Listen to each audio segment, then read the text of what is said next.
ঠিক এখানে একটি আয়তক্ষেত্র আছে এবং বলা আছে এবি এর দৈর্ঘ্য 1, এটি এখানে মার্ক করে দেয়া আছে এবং এরপর বলা আছে বিই ও বিডি এবিসি কোণকে ত্রিখণ্ডক করেছে। তো বিই ও বিডি এবিসি কোণকে ত্রিখণ্ডক করেছে। ত্রিখণ্ডক মানে হলো তিনটি সমান কোণে ভাগ করা। তো এর মানে এই কোণ সমান এই কোণ সমান এই কোণ, এবং তারা বিইডি ত্রিভুজের পরিসীমা নির্ণয় করতে বলেছে। আয়তক্ষেত্রে এটি এক ধরনের মধ্যম ত্রিভুজ।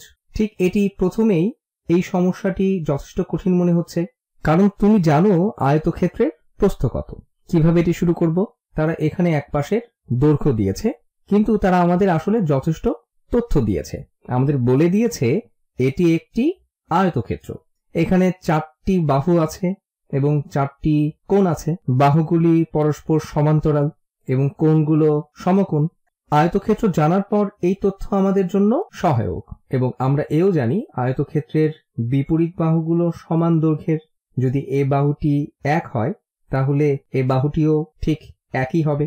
আর একটি বিষয় আমরা জানি যে এই কোণটি সমান 3টি ভাগে বিভক্ত।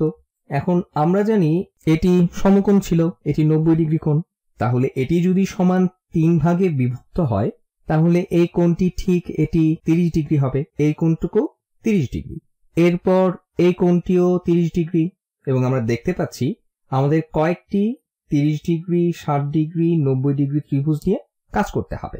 এটি 30 ডিগ্রি, 90 ডিগ্রি, তাহলে ওই পাশটি ঠিক এটিকে 60 ডিগ্রি হতে হবে। এই ত্রিভুজের এখানে 30 ডিগ্রি, এটি 90 ডিগ্রি, তাহলে এটি 60 ডিগ্রি হবে।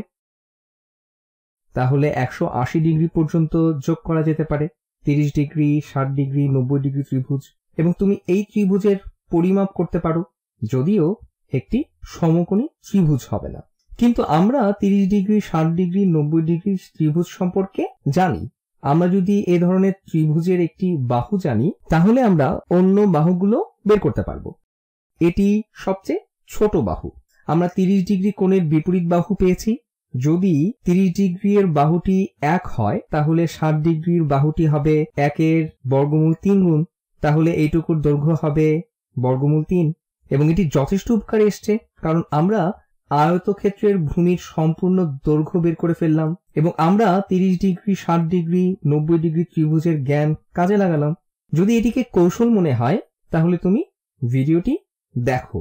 আমরা জানি 30 ডিগ্রি, 60 ডিগ্রি, 90 ডিগ্রি ত্রিভুজের বাহুগুলোর অনুপাত 1 অনুপাত বর্গমূল 3 অনুপাত 2। তো এটি 1 30 ডিগ্রির পাশে, তাহলে এটি হবে বর্গমূল 3 গুণ, এবং এখানে অতিভুজটি হবে এর 2 গুণ। তাহলে এই দৈর্ঘ্যটি হবে ঠিক এই বাহুর 2 গুণ, অর্থাৎ 2 গুণ 1 হলো 2। বেশ মজার। এবার দেখি এই বাহুর ক্ষেত্রেও আমরা ঠিক একইভাবে করতে পারি কিনা। এখানে 1 30 ডিগ্রি কোণের বিপরীত বাহু নয়, এখানে 1 হলো 60 ডিগ্রি কোণের বিপরীত বাহু। তো আবার যদি আমরা এই বাহুকে বর্গমূল 3 দিয়ে গুণ করি আমরা এই বাহুটি পাবো, এটি 60 ডিগ্রি। মনে রাখো এটি 1, এটি 60 ডিগ্রির বাহু, তাহলে এটি হবে এ বাহুর 1 বাই বর্গমূল 3। এখন আমি এটি লিখছি 1 বাই বর্গমূল 3। সম্পূর্ণ কারণ হলো কোনো উপায়ে আমি এটি পেয়ে যাব। তো এই বাহুটি যাই হোক না কেন, যদি এটিকে আমি বর্গমূল 3 দিয়ে গুণ করি তাহলে আমি এই বাহুটি পেয়ে যাব। তো আমি 60 ডিগ্রির বাহুটি পাবো, 60 ডিগ্রি কোণের বিপরীত বাহু।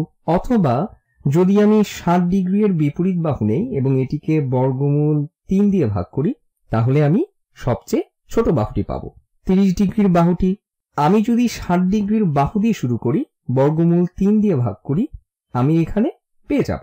এবং এরপর অতিভুজ সবসময় 30 ডিগ্রি কোণের বিপরীত বাহুর 2 গুণ হবে।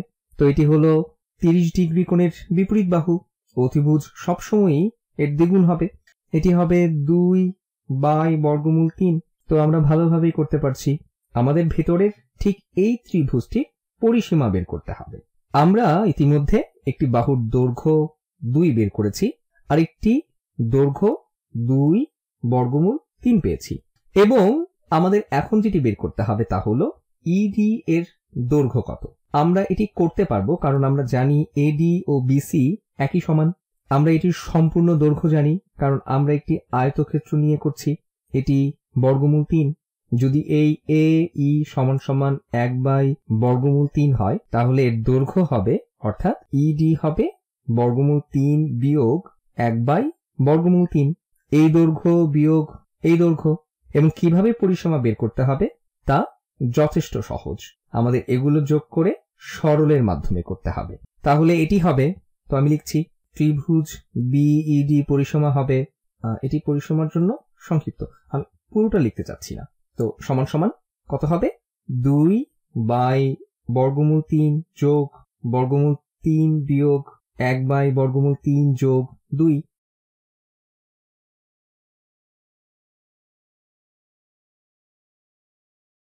এখন শুধু সরল করে নিচে নামিয়ে আনবো। তুমি একটি ক্যালকুলেটর বের করে কাছাকাছি দশমিক বের করে করতে পারো। দেখো যদি এখানে 2/বর্গমূল 3 বিয়োগ 1/বর্গমূল 3 হয় তো এতে হবে 1/বর্গমূল 3। এবং এরপর আছে বর্গমূল 3 যোগ 2। এখন দেখো আমি এটিকে কিভাবে ভাঙি। যদি আমি লব ও হরকে বর্গমূল 3 দিয়ে গুণ করি তাতে হবে বর্গমূল 3/3 যোগ বর্গমূল 3, যেটি আমরা এভাবে লিখতে পারি 3/বর্গমূল 3/3। ঠিক আছে, আমি শুধু এটিকে গুণ করে দিয়েছি। এরপর যোগ 2 এবং এটি আমাদের দিয়েছে, এটি হলো শেষ অংশ। তো বন্ধনী 1/বর্গমূল 3 যোগ 3/বর্গমূল 3 বন্ধনী শেষ বাই 3 সমান সমান 4/বর্গমূল 3/3 যোগ 2। অথবা তুমি প্রথমেই 2 বসাতে পারো। কেউ কেউ হয়তো অমূলদ অংশের আগে মূলদ অংশ বসাবে, কিন্তু আমাদের হয়ে গেছে, আমাদের পরিসীমা নির্ণয় করা হয়ে গেছে। আমাদের এই ভিতরের ত্রিভুজ বিইডি এর পরিসীমা নির্ণয় করলাম, ঠিক এটি হবে ত্রিভুজটির পরিসীমা।